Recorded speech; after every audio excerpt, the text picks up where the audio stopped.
이제 갈라디아서 강해가 오늘로써 끝나게 됩니다. 저번 주와 오늘 말씀이 갈라디아서 전체를 요약하는 가장 중요한 말씀입니다. 저번 주에는 우리의 자랑, 유일한 자랑, 십자가에 대해서 나누었습니다. 그리스도인들은 자랑할 것이 있고 자랑해야 말아야 될 것이 있다라고 말씀을 드렸습니다. 자랑해야지 하면 안 되는 것이 뭘까요? 우리의 자랑입니다. 여러분의 행위, 여러분의 삶을 통해 여러분을 자랑하면 안 됩니다. 왜냐하면 우리의 삶의 주인이 우리가 아니라고 고백하는 사람들이 그리스도인이기 때문입니다. 그러므로 우리의 자랑은 십자가만 되어야 한다라고 말씀을 드렸습니다. 그와 더불어 오늘 말씀을 통해 갈라디아서를 마무리하도록 하겠습니다. 오늘은 전체적으로 바른 그리스도인, 참된 그리스도의 삶은 어떤 삶인지를 마무리하도록 하겠습니다. 여러분, 갈라디아서 강해를 8월 7일, 작년 8월 7일에 시작했던 것 같습니다. 30번 했습니다. 처음 시작할 때 이렇게 나누었던 것이 기억납니다. 물론 여러분들은 기억하지 못하시겠지만 갈라디아서 강해를 통해 여러분의 삶 속에 묶여있는 것들이 자유케 되었으면 좋겠다라고 나누었던 기억이 있습니다. 갈라디아서에 말씀하고 있는 그 복음, 그 진리로 우리의 삶에 묶여있는 것들로부터 자유케 되었으면 좋겠다라고 나누었습니다. 기억 안 나시죠? 네. 여러분들은 자유케 되셨나요? 한 1년 정도 말씀을 들으면서 이 말씀으로, 이 진리로 여러분의 삶 속에 자유케 되셨나요? 저는 굉장히 많이 자유케 된 것 같습니다. 제 삶이 목사로 사는 삶이 이런 복이 있구나. 와, 이게 정말 하나님이 주시는 축복이구나. 라는 것을 갈라디아서 강해를 준비하면서 경험했습니다. 이 강해를 준비하면서 제 삶에 묶여있는 많은 것들로부터 자유케 되었습니다. 자, 오늘 말씀을 마무리하면서 여러분의 삶을 한번 돌아보시기를 바랍니다. 이 갈라디아서 전체에서 말하고 있는 바른 그리스도인의 삶이 무엇인지를 오늘 2절 말씀을 가지고 나누도록 하겠습니다. 첫 번째입니다. 무엇으로 살아가는 삶입니다. 바른 그리스도인의 삶, 갈라디아서 전체에서 말하고 있는 바른 그리스도의 삶은 오늘 말씀에서는 예수의 흔적으로 살아가는 삶입니다. 예수님의 흔적으로 살아가는 삶입니다. 다른 말로 예수님의 흔적을 남기는 삶입니다. 갈라디아서 6장 17절 말씀 한번 읽어보도록 하겠습니다. 제가 읽겠습니다. 이후로는 누구든지 나를 괴롭게 하지 말라. 내가 내 몸에 예수의 흔적을 지니고 있노라.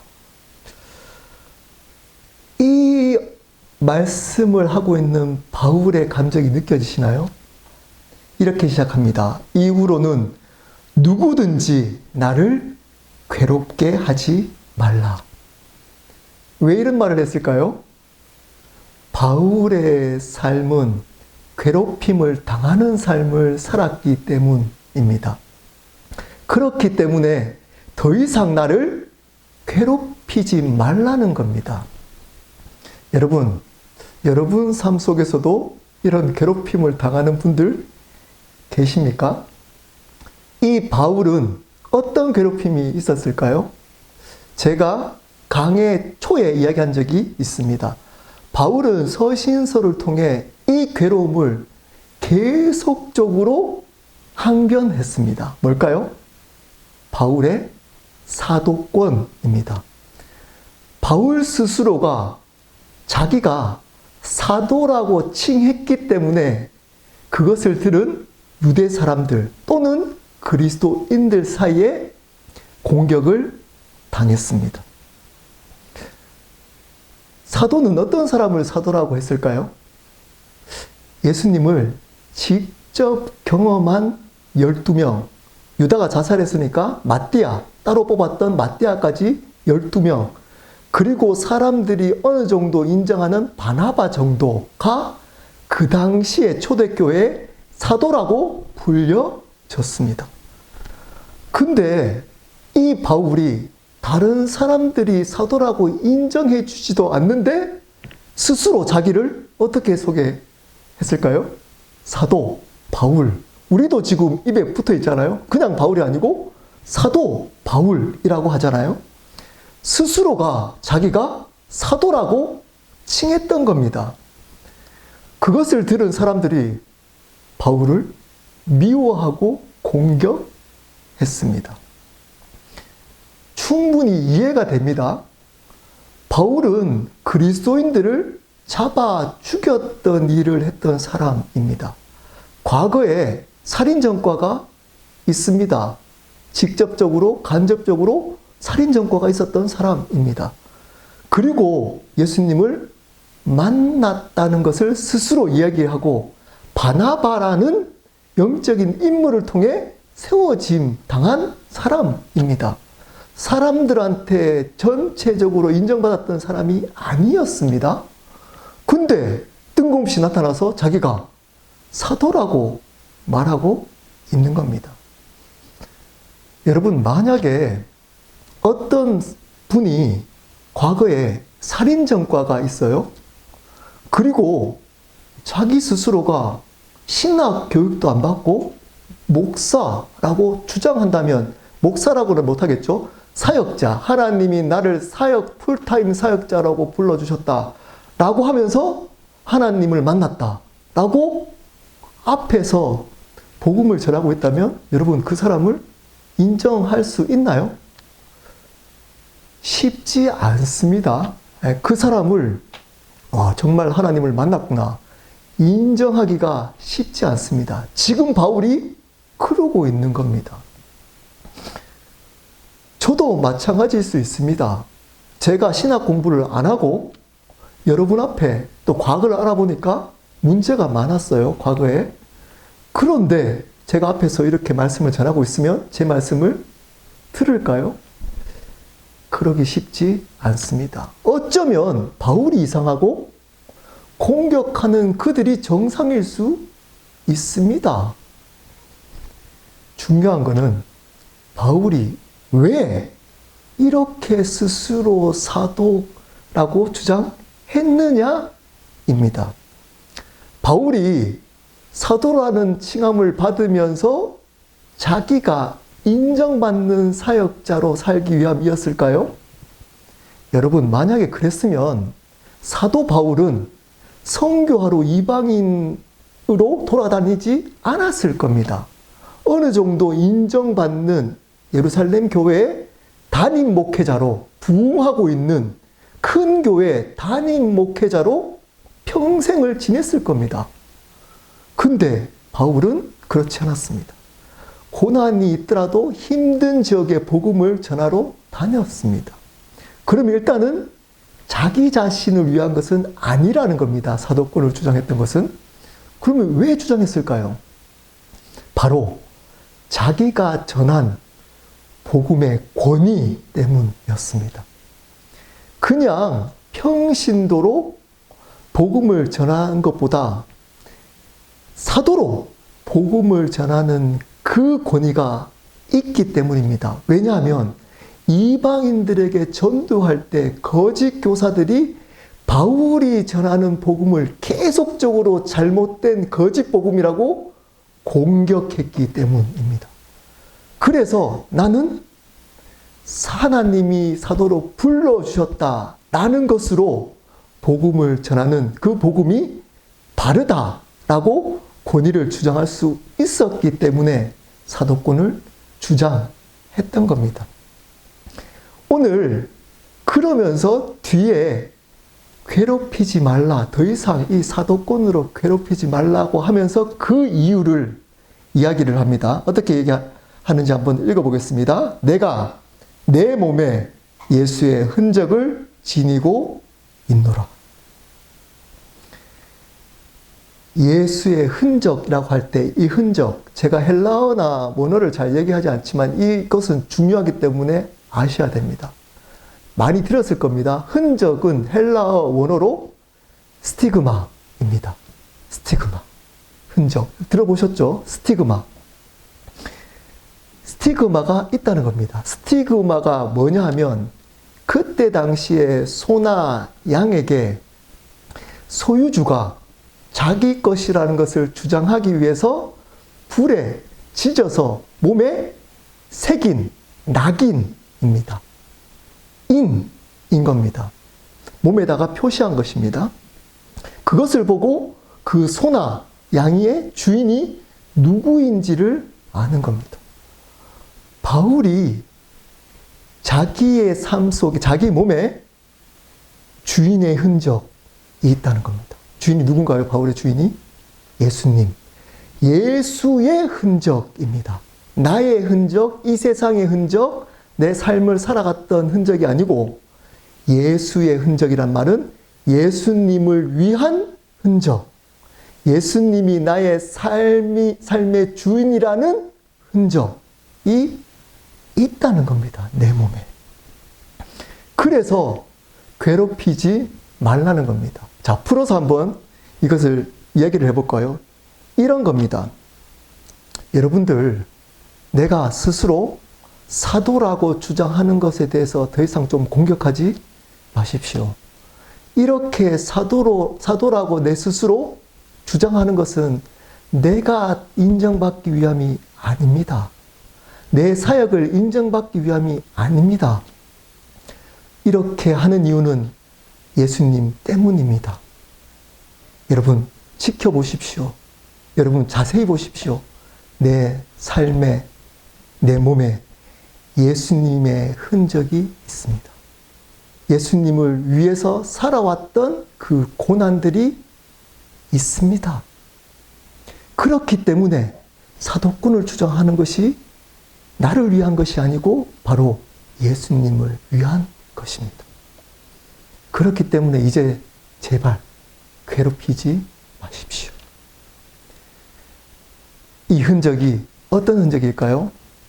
바울은 고린도후서에서 이 흔적을 이야기를 합니다. 고린도후서 11장 23절부터 27절 말씀 제가 읽겠습니다. 그들이 그리스도의 일꾼이냐 정신없는 말을 하거니와 나는 더욱 그러하도다. 내가 수고를 넘치도록 하고 옥에 갇히기도 더 많이 하고 매도 수없이 맞고 여러 번 죽을 뻔하였으니 유대인들에게 40에서 하나 감한매를 5번 맞았으며 3번 태장으로 맞고 1번 돌로 맞고 3번 파선하고 일주야를 깊은 바다에서 지냈으며 여러 번 여행하면서 강의 위험과 강도의 위험과 동족의 위험과 이방인의 위험과 시내의 위험과 광야의 위험과 바다의 위험과 거짓 형제 중의 위험을 당하고 또 수고하며 애쓰고 여러 번 자지 못하고 줄이며 목마르고 여러 번 굶고 춥고 헐벗었노라.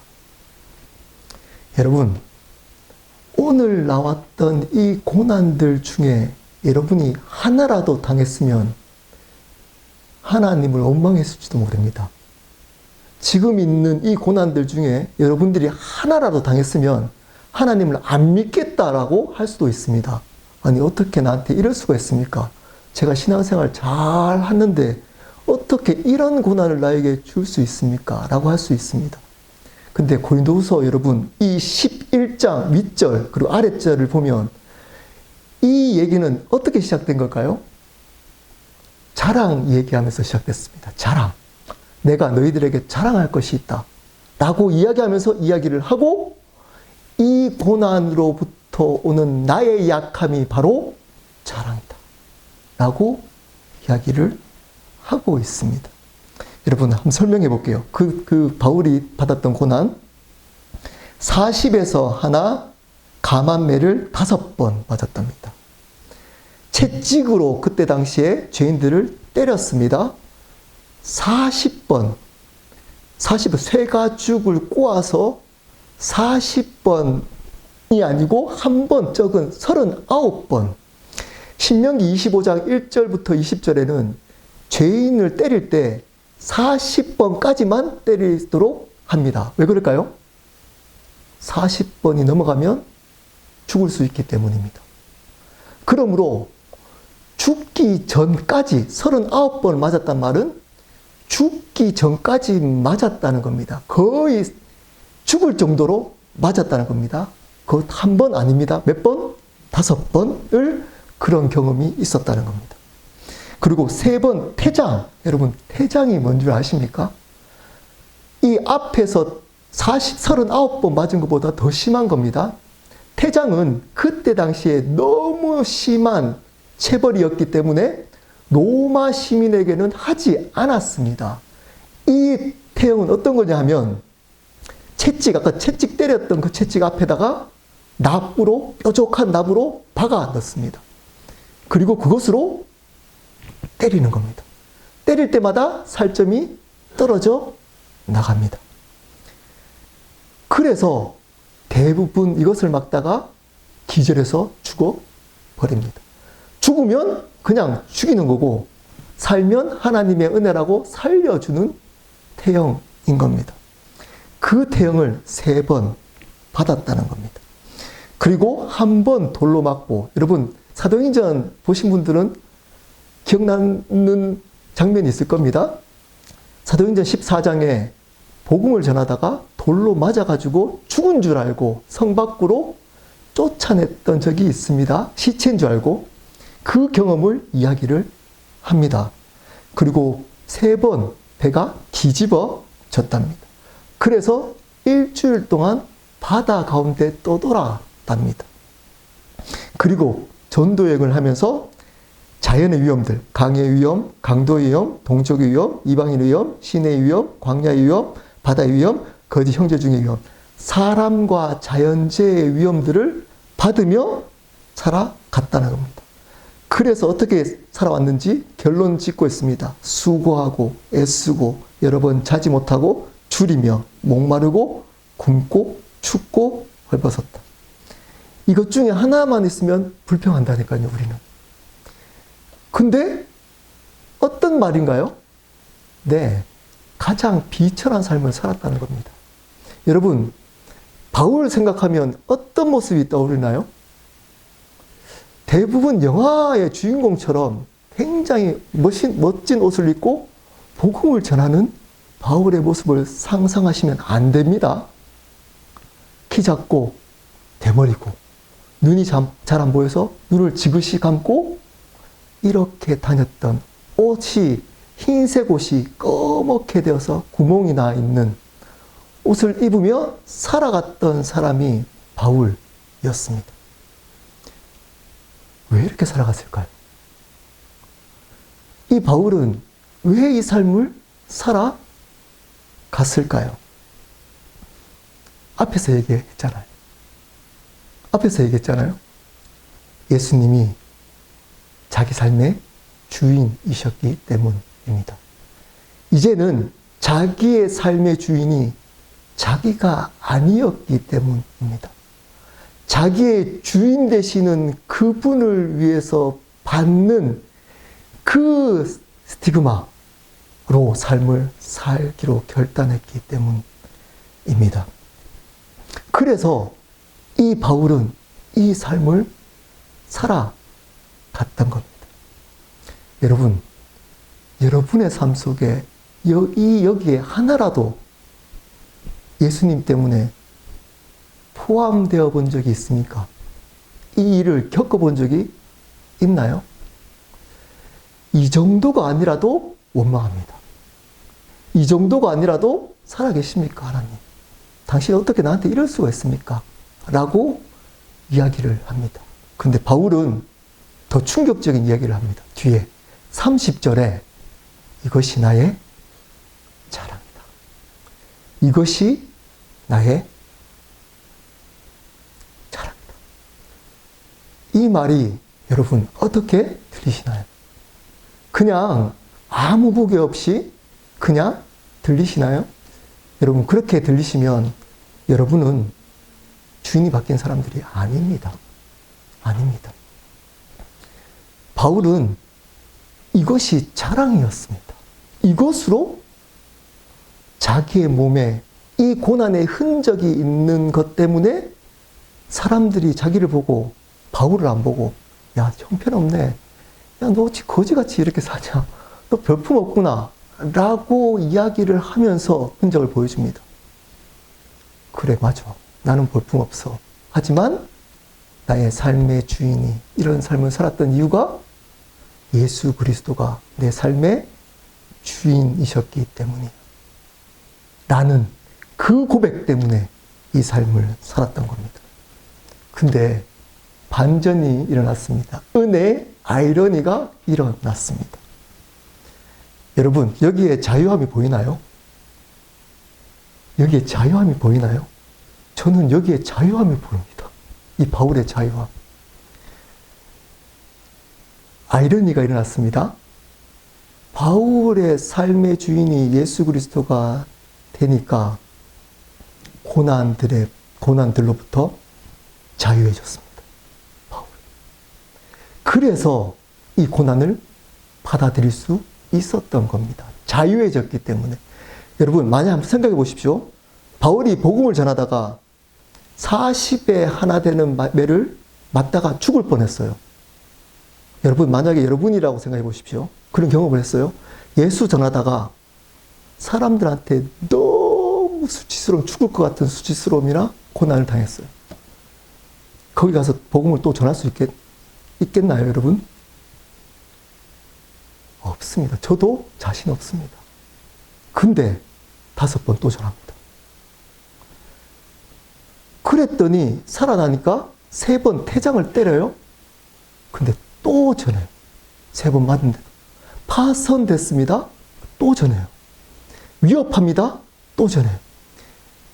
여러분, 한 번 고난을 경험한 사람은 다시 그 고난으로 돌아가라 그러면 못 돌아갑니다. 남자들, 우리 군대 갔던 남자들 기억하실 겁니다. 돈 수억을 주면 가는 사람도 있을 수도 있기 때문에 억이라고 그러면 많은 돈을 주면 저도 군대 다시 가라 그러면 못 갑니다. 저도 못 갈 것 같습니다. 군대.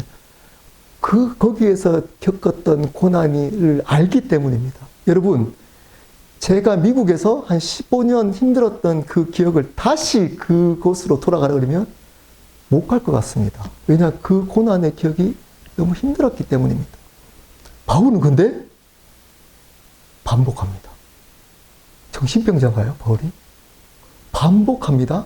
왜 그랬을까요? 자유해졌습니다. 그 고난으로부터 예수 그리스도가 자기 삶의 주인이라는 이 진리로부터 이 진리가 그것을 고난을 자유케 만들었습니다. 여러분, 이게 아이러니입니다. 예수 그리스도가 내 삶의 주인이 되면 자유케 됩니다. 이 진리가. 이 고난으로부터 자유케 될 뿐만 아니라 바울은 그 모든 율법으로부터 자유케 되었습니다. 자기가 자기 의를 드러내기 위해서 사람 그리스도인들을 잡아서 자기 업적을 쌓았던 그것으로부터 자유케 되었습니다. 자기의 삶을 자랑하며 자기의 지식, 율법의 지식을 자랑하며 살아갔던 그 지식을 똥으로 여길 정도로 그 지식으로부터 자유케 되었습니다. 이 땅에 여기 우리가 부러워하는 삶 한 가지라도 있나요? 그러한 삶이 아님에도 불구하고 그 세상에 있는 화려한 것을 쫓지 않을 자유가 생겼습니다. 그 자유를 생기게 했던 게 뭘까요? 바로 진리였습니다. 예수 그리스도가 내 삶의 주인이다. 그분이 온 만물의 주님이시다. 그 진리가 바울을 자유케 만들었던 겁니다. 그래서 이 삶을 살아낼 수가 있었던 겁니다.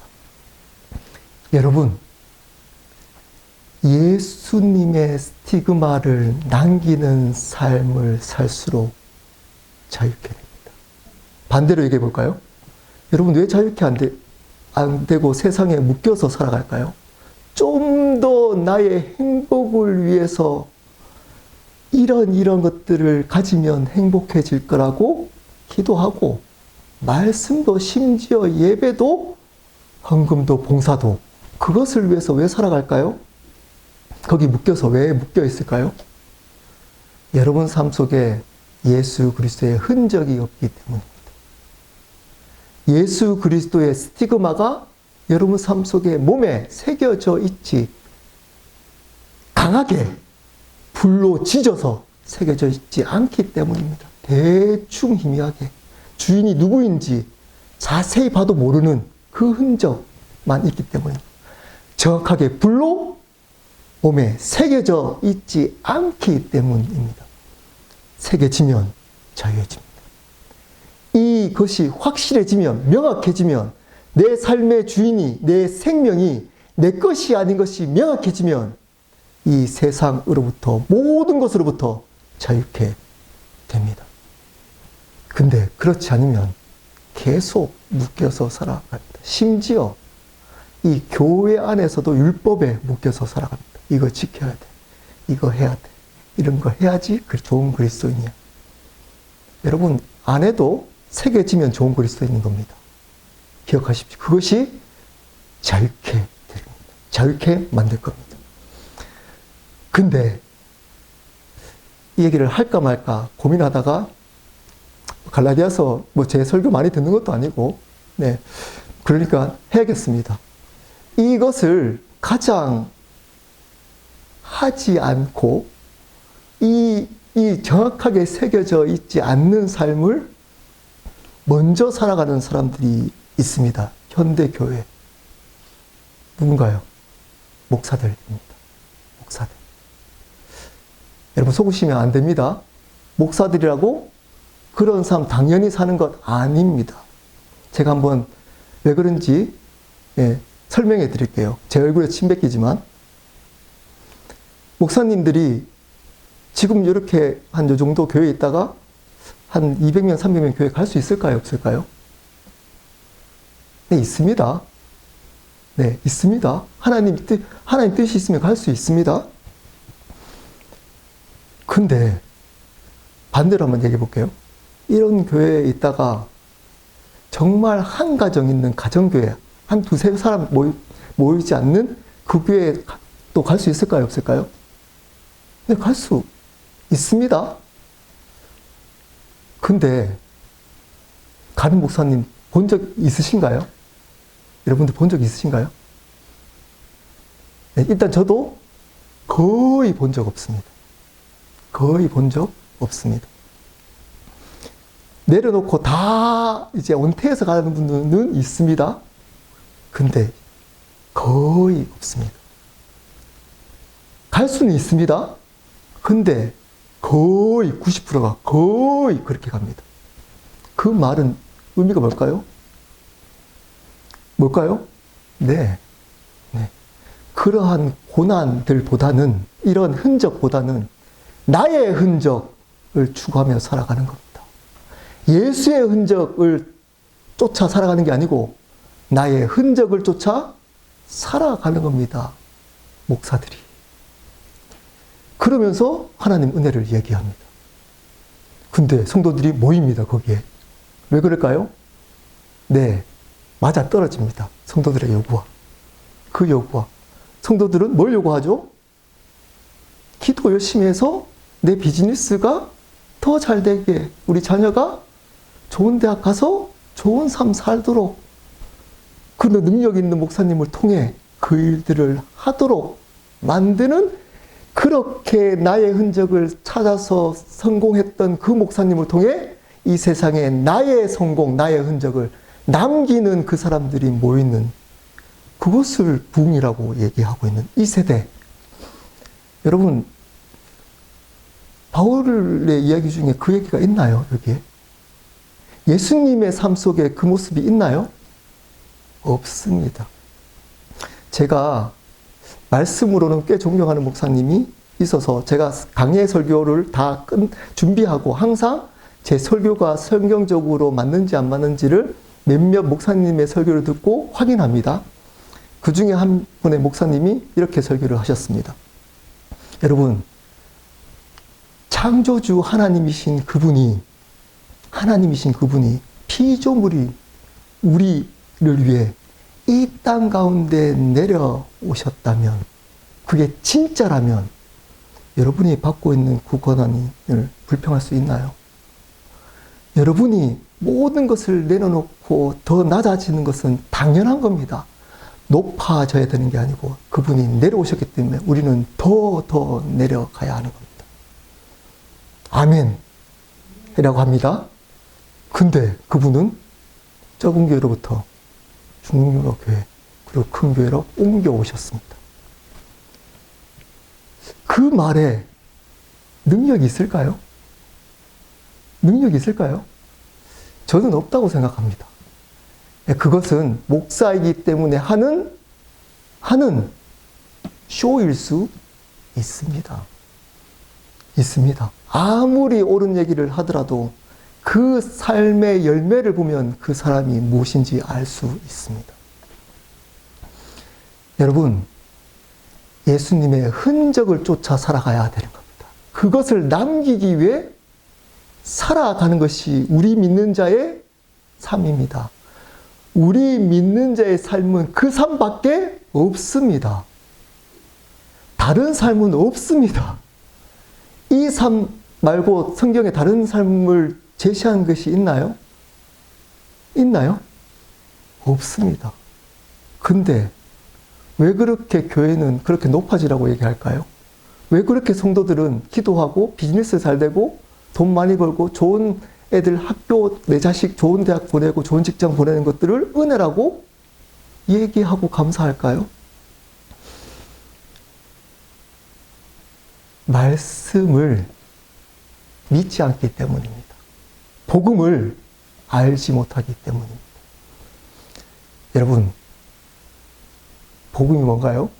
예수님이 내 삶과 생명의 주인이라는 겁니다.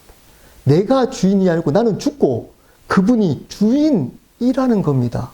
그것을 믿는 자가 그리스도인입니다. 그러면 이 삶을 사는 것이 마땅합니다. 여러분, 여기에 우리의 삶의 모습이 하나라도 있나요? 없잖아요. 저도 없습니다. 이 정도 할까봐 겁납니다. 그러면서 조금 희생해가지고 생색냅니다. 조금 내려놓고 봉사하고 섬기고 내 것을 포기해가지고 생색냅니다. 왜 그렇게 생색낼까요? 자기의 흔적을 남기려고 하기 때문입니다. 자기의 흔적.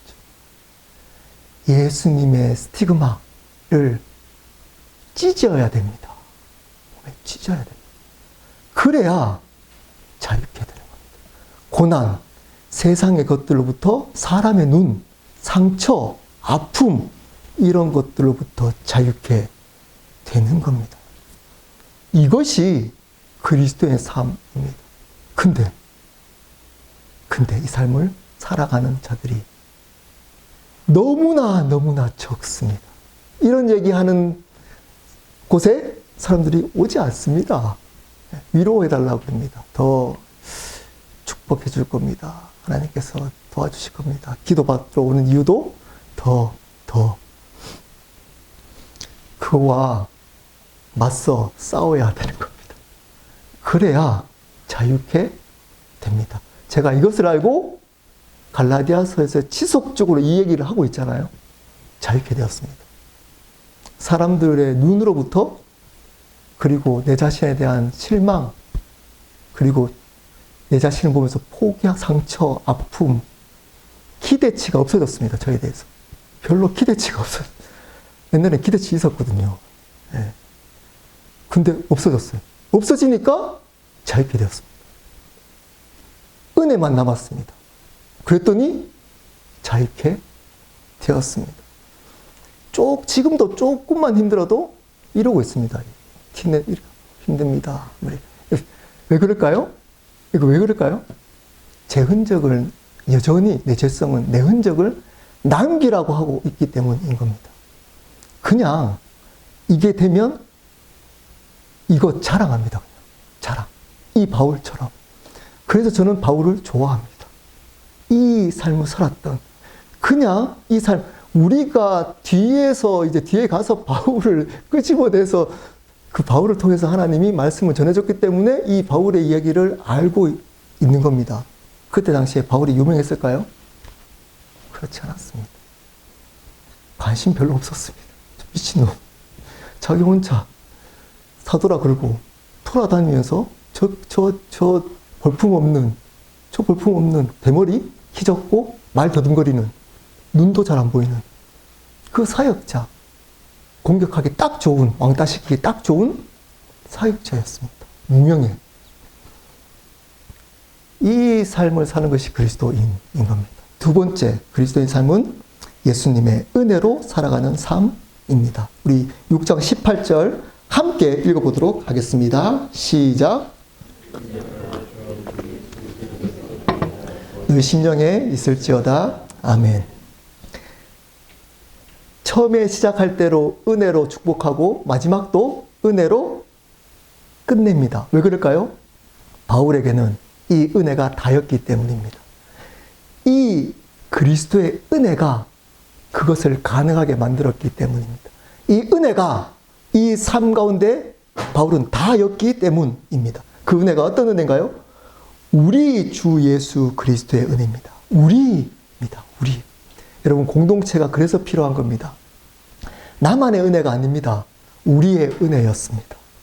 우리 공동체 가운데 역사하시는 하나님 은혜가 중요합니다. 물론 하나님과 1대1 관계입니다. 은혜는. 하지만 공동체를 통해서 받은 은혜가 바른 은혜입니다.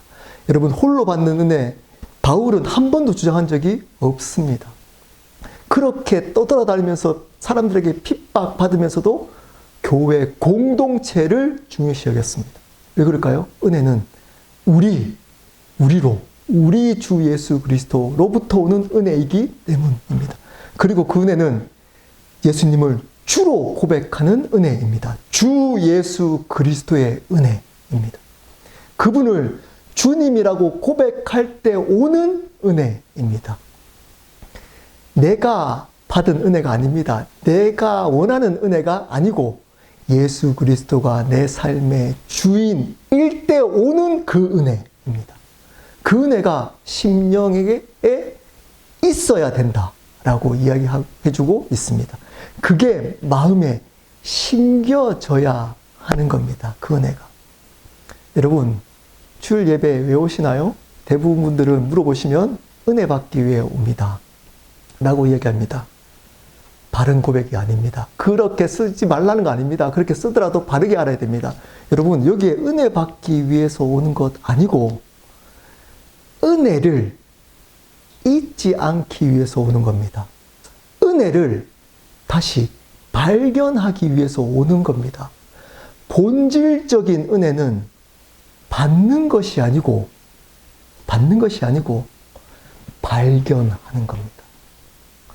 그리고 그 발견하는 것을 잊지 않는 겁니다.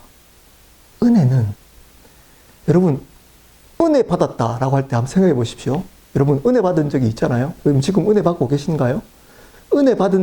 지금 받고 계시지 않다면, 여러분, 은혜 받았던 기억을 한번 생각해 보십시오. 말씀으로. 그 은혜가 어떤 은혜인가요? 은혜 받았다. 대부분은 내 삶에 도움이 되는 정말 힘든 삶을 살았는데, 오늘 말씀 들어보니까 그 삶을 위로해주는 은혜거나 그 일의 답을 깨닫게 해주는 그 은혜를 은혜 받았다라고 할 때가 많습니다. 그 은혜를 얘기하나요, 여기서? 여러분, 은혜 받을 오는 분들은 대부분 그래서 은혜 받습니다. 그래서 여러분, 제 설교 끝나고 은혜 받았습니다. 예, 잘 얘기하지 마십시오. 잘, 은혜 받았습니다. 네, 은혜 알게 됐습니다. 라고 얘기하시면 됩니다. 은혜가 뭔지 알았습니다. 은혜가 뭔가요? 여기서 은혜가. 우리 주 예수 그리스도로부터 오는 은혜가 뭔가요? 그 은혜는 복음의 은혜입니다. 구원의 은혜입니다. 바울은 한 번도 이것을 타협해 본 적이 없습니다. 본질적인 은혜는 예수 그리스도를 주로 고백할 때 오는 구원의 은혜입니다. 바른 복음을 깨달아 바른 구원의 삶을 살아가는 구원의 은혜입니다. 영원한 생명의 은혜입니다. 이 은혜가 아닌 다른 것들은 성경에서 말하고 있는 본질적인 은혜가 결코 될 수 없습니다. 그래서 이 은혜가 어떻게 있으라고? 너 심정에 있어야 된다라고 말하고 있습니다. 근데 이 구원의 은혜가 있는 분들이 별로 없습니다. 별로 없습니다. 여러분 한번 생각을 여러분 한번 해보십시오. 여러분은 영원한 생명을 얻어서 영원한 천국에서 영원히 살게 될 겁니다. 자, 들으셨죠? 이것과 자, 여러분 삶 속에 지금 어려운 일들이 있잖아요. 그 일들을 하나님께서 해결해 주시고 비즈니스가 힘든 분들은 하나님이 그 비즈니스를 두 배, 세 배 확장시켜 주시고 또는 기도 많이 하는 거 있잖아요. 목사님들이 30배, 60배, 100배로 축복해 주시고 자녀들 좋은 대학 가게 하고 여러분 건강 지속적으로 아프지 않고 잘 지내는 그 은혜. 자, 두 가지 은혜를 나눴습니다. 솔직히 마음속에 한번 여러분이 느끼는 반응을 체크해 보십시오. 어떤 것이 더 감격스럽고 우와 이런 생각이 드나요? 솔직히 얘기하라 그러면 뒷부분에 있는 은혜를 은혜라고 여기는 분들이 훨씬 더 많습니다.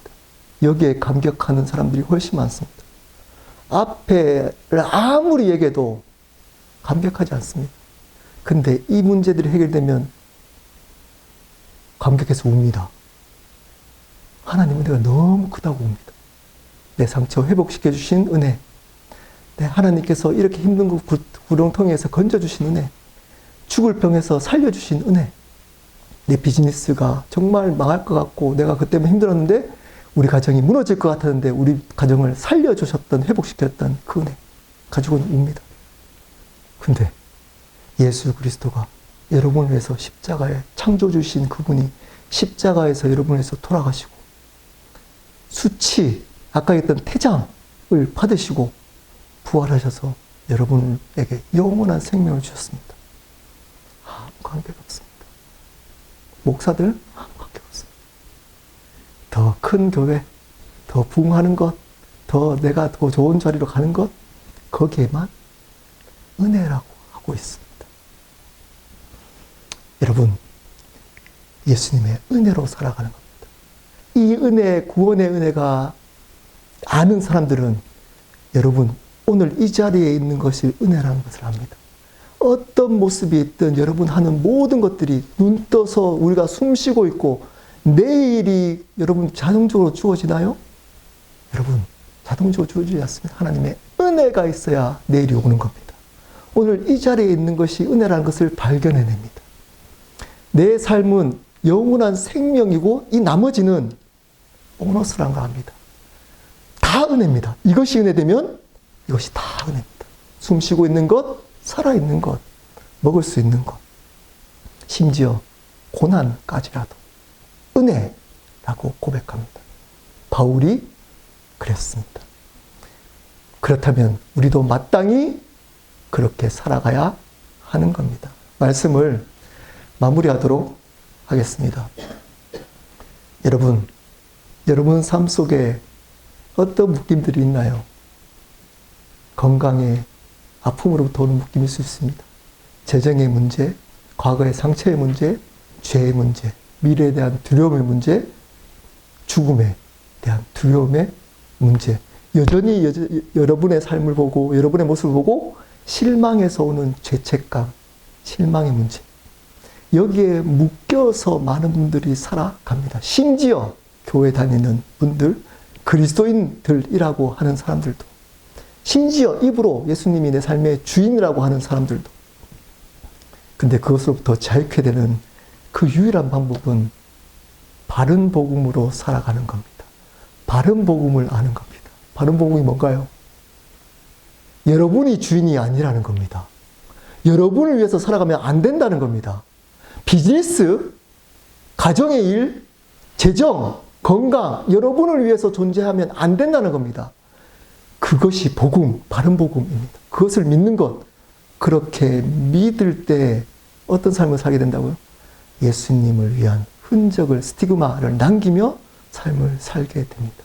그리고 그것으로부터 오는 영원한 생명을 은혜로 여기고 하루하루 내 존재 자체를 은혜로 여기며 살아간다는 겁니다. 이것이 갈라디아서 전체가 이야기하고 있는 그리스도인의 바른 삶입니다. 이 삶을 살기를 예수 그리스도 이름으로 축복합니다. 우리 함께 기도하도록 하겠습니다.